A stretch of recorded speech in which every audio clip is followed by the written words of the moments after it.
அனைவருக்கும் வணக்கம். என் லைஃப்பில் இந்த மாதிரி ஒரு பெயின்ஃபுல்லான ஒரு சுச்சுவேஷனை நான் ஃபேஸ் பண்ணதே கிடையாது. மனசு முழுக்க வலி வலி மட்டும்தான்.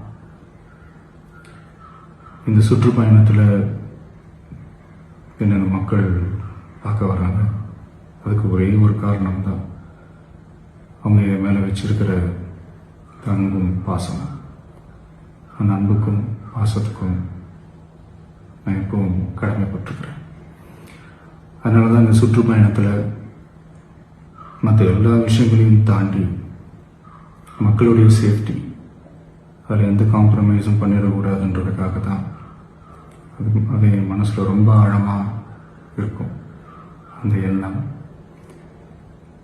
அதனால தான் இந்த அரசியல் காரணங்கள் எல்லாத்தையும் தவிர்த்துட்டு ஒதுக்கி வச்சுட்டு மக்களுடைய சேஃப்டி மட்டும் மைண்டில் வச்சுக்கிட்டு அதுக்கான இடங்களை சூஸ் பண்ணுறது, அதுக்கான இடங்களை பார்த்து பெர்மிஷன் கேட்கறது, போலீஸ் டிபார்ட்மெண்ட்டில் அதை ரிக்வெஸ்ட் பண்ணி கேட்போம். ஆனால் நடக்கக்கூடாதது நடந்துருச்சு. நான் மனுஷன் தானே. அந்த நேரத்தில் அத்தனை பேர் பாதிக்கப்பட்டு இருக்கும்போது எப்படி அந்த ஊரை விட்டுட்டு என்னால் கிளம்பி வர முடியும்?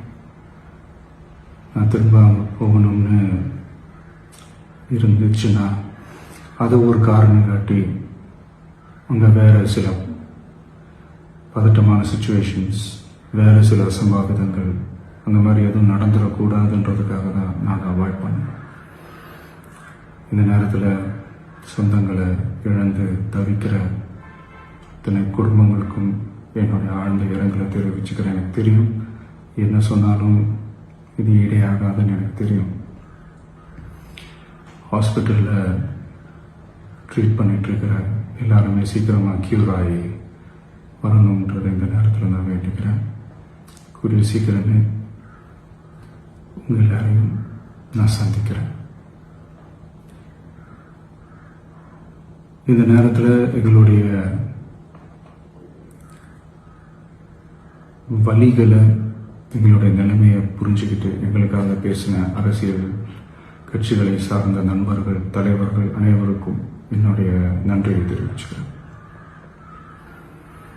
கிட்டத்தட்ட ஒரு 5 மாவட்டத்துக்கு பிரச்சாரத்துக்கு போனோம்.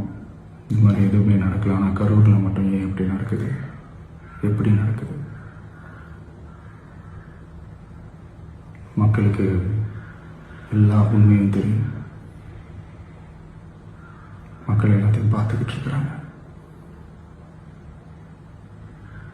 கரூரை சேர்ந்த அந்த மக்கள் அந்த உண்மையெல்லாம் வெளியில் சொல்லும்போது எனக்கு கடவுளே நேரில் வந்து இறங்கி அந்த உண்மைகள்லாம் சொல்கிற மாதிரி எனக்கு தோணுச்சு. சீக்கிரமே எல்லா உண்மைகளும் வெளியில் வரும்.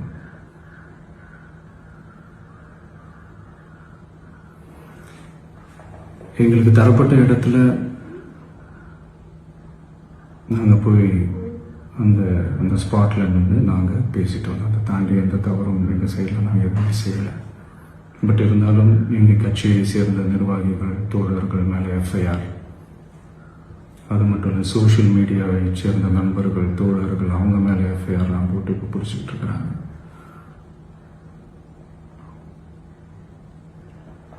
சிஎம் சார், உங்களுக்கு ஏதாவது இந்த பழி வாங்கணும் அப்படின்ற எண்ணம் ஏதாவது இருந்துச்சுன்னா